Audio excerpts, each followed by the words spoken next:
Shalom Bapak Ibu, mari sebelum kita mendengarkan firman Tuhan, kita berdoa bersama. Tuhan Yesus, kami mengucap syukur dan terima kasih Tuhan untuk pagi hari ini. Kami juga mengucap syukur dan terima kasih untuk hari-hari lalu yang sudah kami lewati. Sukacita kami dalam merayakan kemerdekaan negeri kami. Kami juga mengucap syukur Tuhan kami berada di Indonesia. Kami tahu masih banyak kekurangan di negeri kami dan kami tetap butuh campur tangan Tuhan untuk menjadikan segala sesuatunya lebih baik, lebih sempurna bagi kemuliaan nama-Mu Tuhan.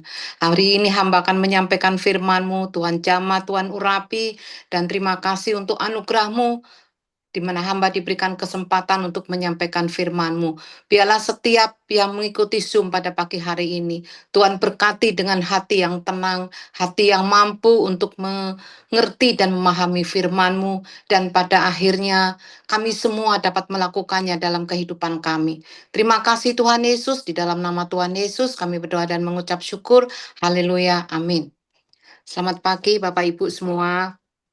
Firman Tuhan pagi hari ini membahas mengenai gaya hidup ya, gaya hidup melayani. Bapak Ibu sekarang banyak sekali tumbuh di Indonesia, gereja-gereja, persekutuan-persekutuan doa.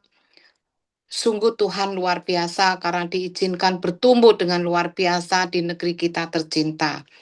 Kemudian mungkin di dalam YouTube, di dalam TikTok atau apapun, pelayanan-pelayanan mulai diperlihatkan dan menjadi sebuah tontonan yang sangat menarik. Gaya hidup melayani mulai bertumbuh di antara kita semua, sehingga sangat mudah bagi setiap orang-orang yang ada di Indonesia, bahkan mungkin yang ada di mancanegara, untuk melihat bagaimana anak-anak Tuhan, hamba-hamba Tuhan, begitu luar biasanya di dalam melayani Tuhan. Tapi apakah sesungguhnya yang Tuhan inginkan dari pelayanan yang semua kita lakukan? Karena pelayanan itu bukan hanya di gereja, pelayanan itu juga bagaimana kita melayani keluarga kita, itu bagian terkecil yang Tuhan tugaskan, baik kepada suami, kepada istri, maupun kepada anak. Itu juga adalah pelayanan. Kemudian bagaimana kita melayani di dalam dunia pekerjaan kita, melayani pimpinan kita, bahkan kalau kita jadi bos, melayani anak buah kita, bahkan kalau kita jadi owner, melayani orang-orang profesional di dalam perusahaan kita, atau bahkan sebaliknya. Kemudian juga bagaimana kita melayani di tempat persekutuan doa, atau bagaimana kita melayani di gereja, yang telah Tuhan berikan tugas dan tanggung jawab itu di pundak kita. Yang Tuhan inginkan di dalam diri kita semua ketika kita melayani, apapun itu. Kolose 3 ayat 23-24. Apapun juga yang kamu perbuat, perbuatlah dengan segenap hatimu seperti untuk Tuhan dan bukan untuk manusia.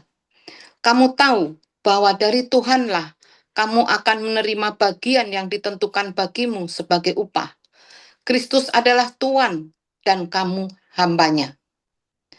Kristus adalah Tuhan dan kamu hambanya. Memperlihatkan bahwa kita sebagai hamba, kita harus rendah hati. Karena di dalam pelayanan, apapun posisi kita, kita adalah hamba Tuhan. Sekalipun Tuhan berikan kepada kita posisi sebagai gembala, wakil gembala, koordinator, atau apapun, tapi kita semua Tuhan gariskan adalah sebagai hamba.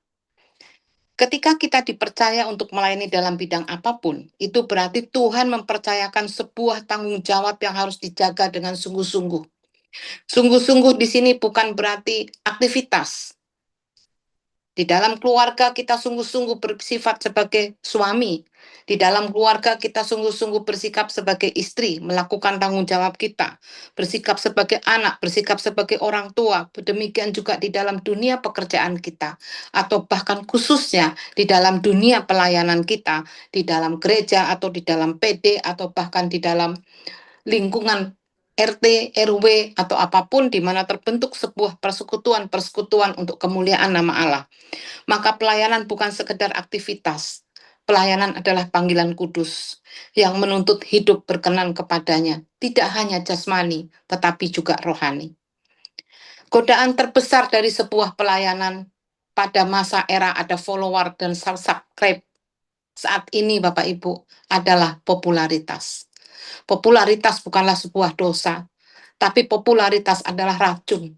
Racun yang membuat kita mengedepankan diri kita, bukan meninggikan kemuliaan Yesus. Ketika follower dan subscriber itu menjadi yang kita uber di dalam sebuah pelayanan, berarti yang kita cari bukan bagaimana nama Tuhan ditinggikan, tapi bagaimana diri kita ditinggikan di dalam lingkungan kita. Terkadang kita lupa bahwa pelayanan itu adalah hal yang sangat mulia, hal yang bukan sederhana, yang sekedar mencari popularitas untuk diri kita. Yesus pernah di dalam Matius 4, Yesus pernah digoda oleh iblis ketika dia di atas bukit sedang berdoa. Iblis menawarkan dunia kepadanya, seluruh kemegahan dunia jika Tuhan Yesus mau menyembahnya. Tapi apa yang Tuhan Yesus lakukan? Ia menolak. Ia tahu bahwa kemuliaan yang sejati datang dari ketaatan kepada Bapa, bukan dari sorotan dan kekaguman dunia. Ketika kita melayani dengan tujuan, bukan mencari follower, bukan mencari subscriber, bukan mencari pengikut, tetapi bagaimana kita meninggikan nama Tuhan di dalam keluarga kecil kita, bagaimana kita meninggikan nama Tuhan di dalam lingkungan keluarga besar kita, bagaimana kita meninggikan nama Tuhan di dalam lingkungan pekerjaan kita, dan bagaimana kita meninggikan nama Tuhan di dalam lingkungan pelayanan di sekitar kita, maka disitulah kita telah melakukan apa yang Tuhan inginkan dan Tuhan firmankan di dalam hidup kita. Banyak hal yang membuat kita tergoda dengan keinginan mendapatkan popularitas di dalam pelayanan. Karena ada beberapa yang mengatakan bahwa motivasi pelayanan memang untuk Tuhan. Tapi pelayanan itu butuh duit. Itu betul Bapak Ibu. Tidak ada satupun pelayanan yang tidak membutuhkan uang. Setiap pelayanan dalam bentuk apapun, bahkan keluarga kita pun membutuhkan uang. Tapi ketika kita meninggikan nama Tuhan, mengedepankan nama Tuhan, bukan mengedepankan apa yang kita inginkan untuk kepentingan diri kita sendiri, yaitu popularitas kita, maka iman kita harus percaya bahwa apa yang kita anggap kurang, Tuhan akan cukupkan. Bahwa apa yang kita anggap sulit, Tuhan akan mudahkan. Bahwa apa yang kita anggap tidak mungkin, itu adalah mungkin. Selama apa? Selama firman Tuhan kita tegakkan di dalam hidup kita. Bapak Ibu sekalian, firman Tuhan yang pertama tadi mengingatkan kepada kita semua bahwa apa yang kita lakukan haruslah sepenuhnya untuk kepentingan Tuhan. Apapun yang kita lakukan harus dengan segenap hati, bukan setengah hati. Setengah hati untuk cari popularitas diri kita sendiri, setengah hati untuk Tuhan. Tidak bisa, karena Tuhan tidak ingin diduakan. Dia ingin, kalau engkau maju dalam sebuah pelayanan, siapapun engkau yang kuberikan talenta, sebesar dan sekecil apapun talenta yang kau miliki, kau kuberikan tanggung jawab untuk menyampaikan kabar baik tentang adanya Yesus Kristus di dalam kehidupan yang luar biasa ini. Maka harus di dalam hatimu yang utama adalah meninggikan namaku, bukan meninggikan dirimu. Karena akulah yang berdaulat atas hidupmu. Aku yang akan merendahkan engkau, aku yang akan meninggikan engkau. Itulah kedaulatan Tuhan. Dan kita jangan mengambil alih kedaulatan Tuhan dengan meninggikan diri kita, dengan mencari popularitas di dalam lingkungan terkecil, terbesar, di tengah sekalipun. Karena bukan itu yang Tuhan mau. Lalu apa yang Tuhan mau, Bapak Ibu? Yang Tuhan mau, pertama, melayani dengan karunia yang Tuhan berikan. 1 Petrus 4 ayat 10. Layanilah seorang akan yang lain, sesuai dengan karunia yang telah diperoleh tiap-tiap orang, sebagai pengatur rumah tangga yang baik dari kasih karunia Allah. Rumah tangga yang dimaksud di sini, rumah tangga tidak hanya keluarga. Pekerjaan kita itu adalah lingkungan itu adalah rumah juga, rumah tangga kita. Pelayanan kita, gereja kita, persekutuan doa kita adalah rumah tangga kita. Dari setiap kita, Bapak, Ibu, saya semua Tuhan telah berikan talenta. Ada yang pandai berhitung, ada yang pandai membuat cash flow, ada yang pandai untuk mengerjakan pekerjaan tangan yang lain, ada yang bisa jadi WL, bisa jadi singer, bisa pembawa firman, dan sebagainya. Semua sudah Tuhan tata dengan baik. Setiap dari kita memiliki karunia talenta yang luar biasa. Yang Tuhan mau adalah talenta itu kita gunakan untuk melayani sesama kita. Seorang akan yang lain, sesuai dengan karunia yang telah diperoleh tiap-tiap orang, sebagai pengatur rumah tangga yang baik dari kasih karunia Allah. Kepercayaan itu bukan untuk kepentingan pribadi, melainkan untuk melayani orang lain dan membangun tubuh Kristus. Karena itu, Bapak Ibu, hati-hati dengan keinginan untuk mendapatkan popularitas, karena kita melayani bukan untuk kepentingan kita, tetapi untuk kepentingan orang lain, dan kita untuk membangun tubuh Kristus di dalam kehidupan kita. Gaya hidup bukan hanya tentang melakukan banyak hal, tetapi menggunakan apa yang sudah Tuhan percayakan kepada kita agar itu menjadi berkat bagi yang lain. Tidak ada salahnya, Bapak Ibu. Kita ingin dikenal banyak orang karena kita adalah pelayan Tuhan, karena kita adalah pimpinan dari sebuah perusahaan, karena kita adalah keluarga yang diberkati luar biasa. Itu tidak ada salahnya. Tapi jangan karena keinginan itu, maka kemudian kita membatasi diri karena ada rasa takut menyampaikan sebuah kebenaran yang akan mengurangi popularitas apa yang kita miliki. Kalau firman itu memang harus disampaikan, kalau hidup itu memang harus diperbaiki, kalau lingkungan kita memang harus diberikan teguran, sepanjang itu memang seturut dengan firman Tuhan. Jangan kita meringkukkan diri, mundur satu langkah, hanya karena takut tidak disukai banyak orang, hanya kita takut pelayanan kita sudah tidak menjadi berkat bagi banyak orang. Karena Tuhan tetap akan membela kebenaran dan menjadi kedaulatan Tuhan untuk meninggikan dan merendahkan kita. Kita jangan takut ketika manusia merendahkan kita, karena kita menyampaikan kebenaran firman Tuhan. Kita jangan takut ketika manusia menghina kita, karena kita menyampaikan apa yang benar. Sebagai hamba Tuhan, tugas kita adalah menyampaikan apa yang Tuhan inginkan di dalam hidup kita. Kalau karena itu kita tidak menyenangkan banyak orang, tidak apa-apa. Karena pada saat itulah Tuhan yang berdaulat atas hidup kita, punya cara untuk meninggikan kita dengan cara yang luar biasa. Yang berikutnya, Bapak Ibu, melayani dengan merendahkan diri dan mengutamakan orang lain. Filipi 2 ayat 3 ayat 4. Dengan tidak mencari kepentingan sendiri atau pujian yang sia-sia. Sebaliknya, hendaklah dengan rendah hati yang seorang menganggap yang lain lebih utama daripada dirinya sendiri. Dan janganlah tiap-tiap orang hanya memperhatikan kepentingannya sendiri, tetapi kepentingan orang lain juga. Pelayanan yang lahir dari kasih harus didasari oleh kerendahan hati. Gaya hidup melayani harus dimulai dengan hati yang tidak egois dan rela mengutamakan kepentingan sesama.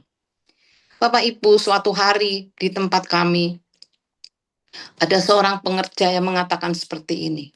Ibu, saya jangan ditunjuk untuk mengedarkan kantong persembahan. Satu, karena saya sudah berusia. Dua, karena saya seorang pengusaha. Yang ketiga, saya malu, Bu, ketika harus mengedarkan kantong persembahan. Ketika seseorang mengatakan demikian, berarti orang itu belum mengenal suara Tuhan dengan baik. Karena ketika dia diberikan talenta oleh Tuhan sebagai pelayan Tuhan, sebagai aser, sebagai diaken, atau apapun, apa yang dilakukan sebetulnya untuk kemuliaan nama Tuhan. Kantong persembahan itu diedarkan bukan untuk memperlakukan dirinya sendiri. Tetapi ketika dia mengedarkan kantong persembahan itu, dia sedang mengumpulkan begitu banyak hati yang mengasihi Tuhan dengan memberikan sesuatu yang terbaik bagi Tuhan. Kenapa harus malu? Karena tidak ada kerendahan hati. Karena dia meninggikan dirinya. Karena dia merasa dia harus yang duduk dan tinggal diam. Orang lain yang melayani. Melayani adalah ketika kita merendahkan hati kita di hadapan Tuhan. Mengedarkan kantong persembahan bukan hal yang memalukan sekalipun kau seorang pengusaha. Bahkan seorang pemilik perusahaan besar sekalipun. Karena di saat itu engkau sedang merendahkan hati di hadapan Tuhan. Engkau sedang mendekati hati-hati yang mengasihi Tuhan. Hati-hati yang dengan sekecil apapun memberikan bagian untuk pekerjaan tangan Tuhan. Karena itu, jangan pernah kita berstatement, kita malu melakukan sesuatu, pekerjaan untuk Tuhan. Ketika kami melakukan kegiatan bersih-bersih gereja, semua pengerja melakukan bersih-bersih gereja. Ada satu orang yang duduk tinggal diam. Lalu kan saya tanya, mengapa Pak tidak ikut bersih-bersih gereja? Setidak-tidaknya laplah kaca yang ada. Ibu tahu, saya tidak pernah bersih-bersih di rumah. Saya punya begitu banyak pegawai, dia bisa membersihkan rumah saya dari sudut terkecil sekalipun. Saya nggak ngerti bagaimana caranya. Bait Allah, rumah Tuhan, adalah tempat kita memuji Tuhan. Kalau ada saatnya, kita punya kerendahan hati untuk sedikit membersihkan bagian terkecil dari bait Allah. Sesungguhnya pun kita sedang menyenangkan Tuhan dengan cara itu. Maka jangan menganggap pekerjaan-pekerjaan sederhana, karena kegiatan itu Tuhan izinkan ada. Tuhan berikan hikmat untuk pekerjaan itu ada. Karena apa? Tuhan ingin melihat apakah kita mau merendahkan hati di hadapan Tuhan. Di rumah kita boleh punya 1000 pembantu. Tapi ketika kita bersama-sama melayani Tuhan, kita adalah satu, sehati sepikir, satu derajat, tidak ada bedanya yang kaya atau miskin di hadapan Tuhan. Maka kita sama-sama melayani satu dengan yang lain. Bukan karena kita merasa di atas dan mereka di bawah. Bukan karena kita hitam, mereka putih. Karena hitam atau putih, Tuhan atur di dalam dunia ini bukan untuk dibedakan satu dengan yang lain. Tapi Tuhan ingin melihat bahwa di tengah segala perbedaan baik kaya atau miskin, hitam atau putih, ada kasih, ada kerendahan hati, ada saling mengutamakan satu dengan yang lain, bukan untuk kepentingan diri sendiri. Bagi orang yang memang hidupnya Tuhan beri anugerah berkecukupan, melakukan firman Tuhan yang ini, saya tahu tidak mudah.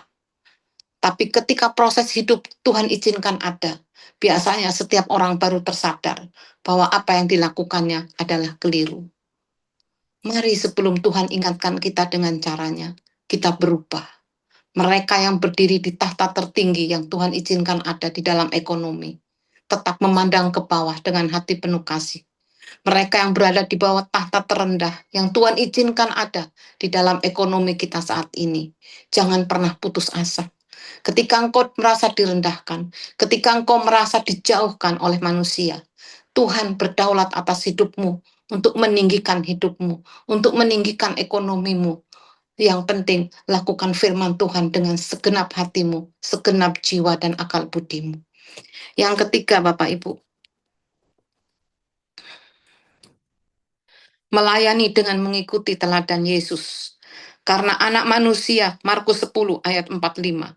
Karena anak manusia juga datang bukan untuk dilayani, melainkan untuk melayani, dan untuk memberikan nyawanya menjadi tebusan bagi banyak orang. Ayat ini menunjukkan bahwa pelayanan adalah inti dari misi Yesus di dunia. Jika Tuhan sendiri mengambil posisi sebagai hamba, bagaimana mungkin kita pengikutnya tidak mengikuti jejak yang sama, malah kita menjadi tuan. Kalau Yesus juga mengambil posisi sebagai hamba, kita juga mari mengambil posisi sebagai hamba. Hamba itu harus mau melayani. Hamba itu harus murah hati. Hamba itu tidak boleh membedakan sipit atau bulat, keriting atau lurus, hitam atau putih. Hamba itu harus menerima apa yang ditugaskan oleh tuannya, yaitu untuk mengasihi sesamanya. Hamba tidak boleh membedakan yang tinggi dan yang rendah. Karena tuannya memberikan contoh bahwa dia mengasihi orang. tidak memandang dari gereja mana, tidak memandang dari organisasi apa, tidak memandang putih, hitam, keriting, lurus, sipit, bulat, tidak. Tuhan yang memperlihatkan bahwa semua yang percaya Yesus haruslah dikasihi dengan sepenuh hati, sepenuh jiwa, dan sepenuh akal budimu. Demikian juga Tuhan telah mengajarkan, jangan kau tergoda dengan tawaran dunia. Iblis bisa menawarkan popularitas di dalam pelayananmu, sehingga pada akhirnya egomu yang kedepankan. Engkau sibuk mencari follower, engkau sibuk mencari subscriber. Lalu engkau akhirnya menahan diri untuk menyampaikan kebenaran firman Tuhan dengan cara yang meledakkan sesuatu yang luar biasa. Hanya karena engkau takut Tuhan, manusia akan menjauh dari engkau. Karena engkau menyampaikan kebenaran yang tidak disukai oleh banyak orang. Tetap lakukan. Jangan takut dengan istilah pelayanan membutuhkan uang. Tuhan berdaulat atas hidup sebuah pelayanan, baik itu keluarga, baik itu gereja, baik itu PD. Dia mampu mencukupkan dengan caranya. Sepanjang hati kita lurus, punya keinginan untuk meninggikan nama Tuhan, tidak punya kepentingan embel-embel pribadi kita untuk dikenal banyak orang. Bukan kepentingan embel-embel untuk kita mencapai penghasilan dari pelayanan kita. Tapi sungguh-sungguh kita benar-benar untuk fokus meninggikan nama Tuhan. Tuhan berdaulat atas pelayanan kita. Dan kedaulatan Tuhan akan mencukupkan apapun yang dibutuhkan. Kedaulatan Tuhan akan menjadikan Bapak, Ibu, dan saya semuanya sehat.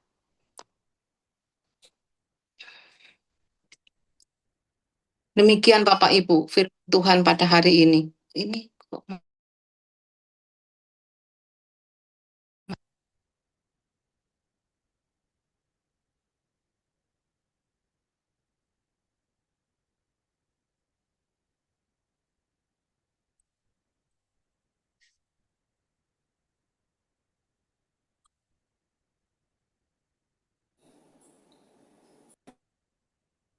mati.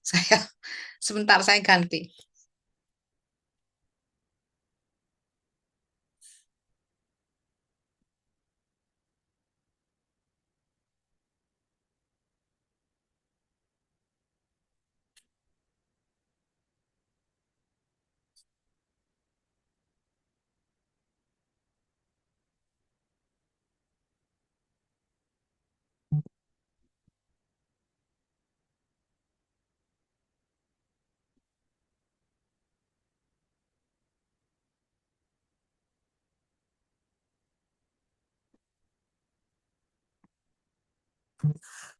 Recording in progress.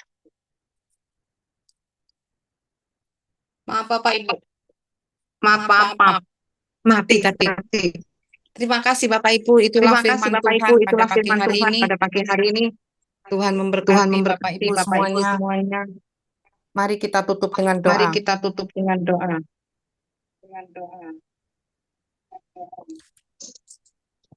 Tuhan Yesus, kami mengucap syukur. Tuhan Yesus, kami mengucap syukur dan terima kasih Tuhan untuk firman-Mu pada pagi hari ini. Biarlah firman ini semua menjadi berkat bagi kita semua Tuhan, untuk kita bersungguh-sungguh melayani Engkau, baik di dalam keluarga kami, baik di dalam kehidupan pekerjaan tangan kami, baik di dalam persekutuan doa atau gereja kami Tuhan. Kami teringat bahwa di dalam melayani kami harus meninggikan Engkau Tuhan, melalui talenta yang Tuhan karuniakan kepada kami. Berikan terus kami hikmat, berikan terus kami Roh Kudus-Mu Tuhan, yang terus mengingatkan kami, agar kami tidak mengikuti gaya hidup melayani untuk mencari popularitas. Tapi kami melayani karena kami sungguh-sungguh mengasihi Engkau, dan kami ingin meninggikan Engkau dimanapun kami berada. Berikan juga kami kerendahan hati di dalam kami melayani, baik dengan keluarga kami, baik dengan lingkungan pekerjaan kami, atau gereja, persekutuan doa, atau apapun yang Tuhan izinkan berada di dalam sekitar kehidupan kami Tuhan.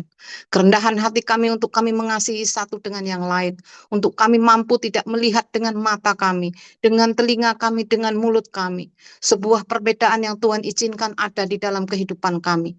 Kami tahu Tuhan, Engkau mengizinkan ada putih dan hitam di dalam kehidupan kami. Kami tahu Tuhan, Engkau mengizinkan ada mata sipit, mata bulat, rambut keriting, rambut lurus. Tapi kami percaya Tuhan, Engkau telah menciptakan semua untuk kebaikan kami. Karena Engkau sedang mengajarkan kepada kami semua bahwa kami satu hati sepikir di dalam melayani Tuhan. Bahwa kami satu hati Tuhan ciptakan untuk saling mengasihi satu sama yang lain. Terima kasih Tuhan. Kami yang ditinggikan ekonomi dan kehidupannya oleh Tuhan, mampukan kami dengan segala kerendahan hati untuk terus mengasihi satu dengan yang lain Tuhan. Dan ketika Engkau izinkan kehidupan kami dalam titik yang terendah sekalipun, biarlah kami terus tak berhenti untuk berharap bahwa Engkau sebagai Allah yang berdaulat atas kehidupan kami, akan menjawab doa-doa kami, akan menuntun setiap persoalan hidup kami, sehingga ekonomi kami Tuhan pulihkan, kehidupan kami jauh lebih baik dari hari lepas hari Tuhan. Untuk kami yang Tuhan izinkan menderita sakit penyakit, kami tidak akan pernah menyesali yang apa Tuhan izinkan dalam hidup kami. Karena kami tahu sakit penyakit kami merupakan sarana Tuhan untuk kami menjadi bagian menyampaikan kemuliaan nama-Mu. Mampukan dari setiap kami yang sakit Tuhan untuk menjadi saksi-Mu yang luar biasa. Karena mujizat-Mu bekerja di dalam penyembuhan segala sakit penyakit kami. Dan untuk kami yang bersedih Tuhan karena kami kehilangan orang-orang yang kami kasihi. Kami punya iman yang luar biasa yang percaya. Penghiburan dari Engkau akan menguatkan kami semua. Tuhan Yesus, terima kasih untuk semuanya Tuhan. Kami juga mengucap syukur untuk hari kemerdekaan negeri kami yang tercinta ini Tuhan. Kami tahu banyak hal yang tidak sempurna di dalam pemerintahan kami. Tapi biarlah hari lepas hari makin banyak jiwa-jiwa yang Tuhan pulihkan. Sehingga mereka mengandalkan Tuhan di dalam hidupnya. Sehingga mereka punya kekuatan Tuhan untuk melakukan pengendalian hati dan pikiran mereka. Sehingga mereka berjalan seturut dengan firman-Mu. Karena ketika bangsa ini berjalan seturut dengan apa yang Tuhan firmankan, maka segala sesuatunya kami percaya akan menjadi luar biasa bangsa dan negara kami. Terima kasih Tuhan Yesus, kami juga berdoa khusus untuk Dorea Ministry Tuhan. Biarlah persekutuan doa ini yang Tuhan izinkan tersebar di berbagai kota. Bertumbuh dengan luar biasa dengan terus menjadikan nama Tuhan yang ditinggikan. Kasih Tuhan yang diterapkan di dalam pelayanan di tempat ini. Mereka saling mengasihi satu sama lain Tuhan.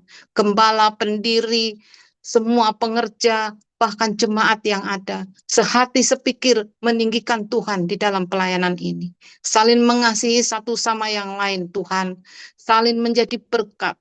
Dan saling menopang di dalam kehidupan untuk saling menguatkan bahwa kita punya Tuhan yang luar biasa. Terima kasih untuk setiap perbedaan yang Tuhan izinkan ada di dalam Dorea Ministry. Dan terima kasih Tuhan telah urapi jamah sehingga kami bersatu hati Tuhan melayani Engkau di tempat ini. Di dalam nama Tuhan Yesus kami berdoa dan mengucap syukur. Haleluya. Amin.